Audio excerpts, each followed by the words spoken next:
I'm driving the Ford Escape plug-in hybrid, and if you're looking for a compact SUV, but you're not sure that you want to go full EV yet, you should definitely watch this video.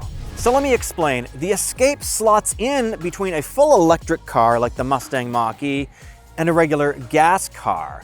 On a full electric car, you're gonna have to plan out longer trips and figure out exactly where you're gonna set up your charging and your destinations and make stops along the way. This is a hybrid, and so this has sort of the best of both worlds. This has a gas engine and a small electric engine and a small battery. The battery pack on a plug-in hybrid is much smaller than it is on a full-size EV.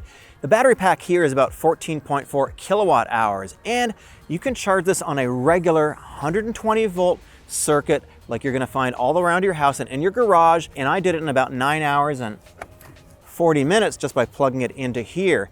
You can do it on a fast charger if you got one at home, and it's gonna take around 3 hours. One of the advantages a plug-in hybrid has over a full electric is that you can charge it over a regular wall plug, just a 120 volt circuit.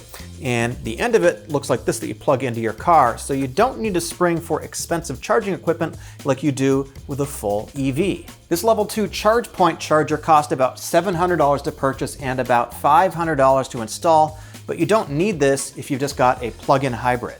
So right now I've got a 32% state of charge, and if I wanted to charge overnight to get to 100%, it's telling me that it's gonna take 7.8 hours in the slow charger. Totally fine. Even if the battery was completely flat, I can go from 0 to 100% probably in less than 12 hours. So in addition to the small electric motor, we've also got a regular gas motor. It's a 2.5 liter. 4-cylinder, makes about 165 horsepower. There's 3 different engine options with the Ford Escape. First, you've got the gas-only engine. It's a 1.5 liter, and it gets 28 city, 34 miles per gallon according to the EPA. Then you've got the conventional hybrid, which is not this one. That is a 2.5 liter engine, and it gets 44 city, 37 miles per gallon estimated. Then you've got this, which is the plug-in hybrid, and so this gets the 2.5 liter engine and an electric motor as well, but it's plug-in, and there's no EPA ratings for the gas mileage, but we're gonna talk about my experience in just a minute. There's also 3 different trim levels. You've got the SE, the SEL, and this is the titanium, and this is the top trim level, regardless of which engine choice that you get. This fully loaded titanium plug-in hybrid is about $41,000, including destination. Now, you can get the SE plug-in hybrid, which is the base version. That starts at about $33,500, so it's a very significant savings over this, and it might be a better value. So let's get on the road, let's see how this drives, and afterwards we're gonna talk about the interior and see how this also compares to the Toyota RAV4 Prime. Ford gives you 4 different drive modes. The 2 most useful ones are EV Now, where you only use the electric motor, and Auto EV, where you let the car choose the most efficient mode. I'm not really sure what the Ford PhD engineers do, but they figured out how to make it really efficient. So I can switch it with the button on the console here to all electric driving. And so now the motor is not going to kick in at all. I'm just going to go as far as I possibly can on this single charge of the battery, and it's just going to be in electric mode pretty much the whole time. But I do have a caveat. If you're the kind of person who's a little bit OCD and you want it to be truly electric all the time, you're going to be a little bit disappointed, because I found driving it around the city, sometimes the gas motor comes on for just a moment, and there's a bunch of different conditions under which it will do that. Ford has published them. Okay, I'm going to give it full power in all EV mode. And it's not so fast, really. So if you're expecting Tesla-like performance in the EV mode, that's not going to be a thing. This is not a Mach-E. This is not a high-powered electric vehicle. This is a fairly small motor in here. So when you're driving around town, you're trying to get the maximum economy that you possibly can, and you're in full EV mode, it's not going to be very fast. But if we enable the gas motor and use them together, it's a lot better. So with the engine and the gas motor working together,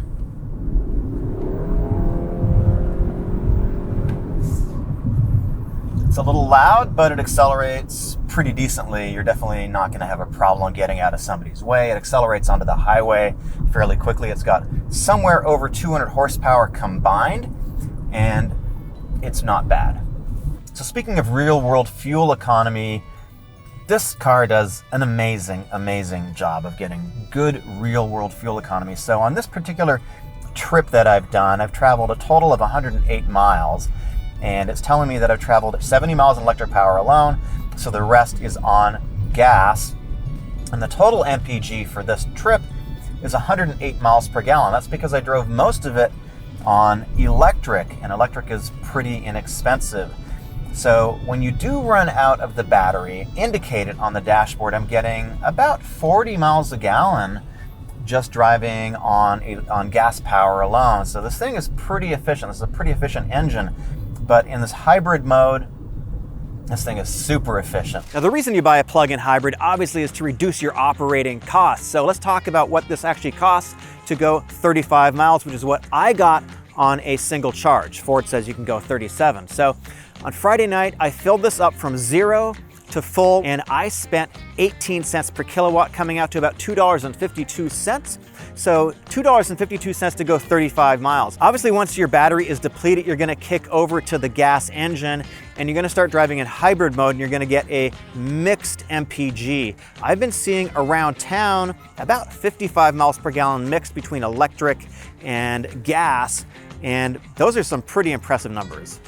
So in this titanium trim, you get 10-way adjustable bucket seats. They're a little bit flat, and you've got a material called ActiveX, which is on the flat part, and then on the side bolsterings, you've got leather. So it definitely has sort of a leather type feel. The materials in the seats are quite nice. On the dashboard, you got a little bit of soft touch here.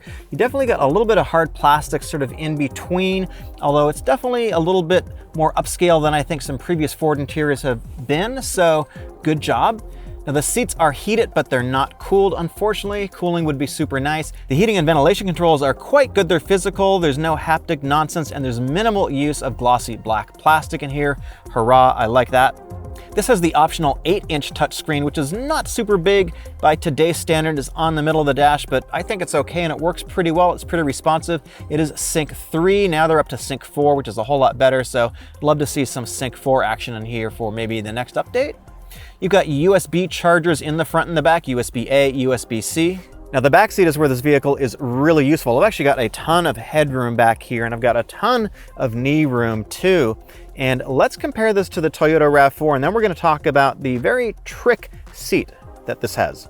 I was kind of under the impression that the Toyota RAV4 is significantly bigger, but actually it's not. This is actually bigger in some respects. So the headroom in the back here is 39.3 inches, and in the RAV4 Prime, it's about the same, 39.5. Second row legroom is 38.9 here, and it's 37.8. So this has actually got an inch more legroom in the back, surprisingly. We've also got a cup holder over here, an armrest, which is kind of nice. It's 60-40 folding split. But let me show you the one thing that the RAV4 doesn't do.